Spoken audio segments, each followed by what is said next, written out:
Здравейте! Отново сте да готвим с Майкъл. Днес ще говорим за българско кисело мляко в домашни условия. Ще се върнем след минутка да подготвим необходимите продукти. Ето, както виждате, сме в домашни условия и имаме българско кисело мляко. Невероятна рецепта. Така че, бъдете с нас. Че вкусно!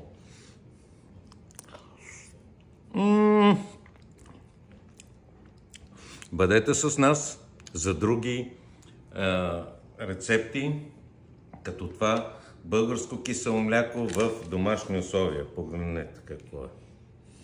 Хубаво. За здравето на костите, яжте мляко от киселото.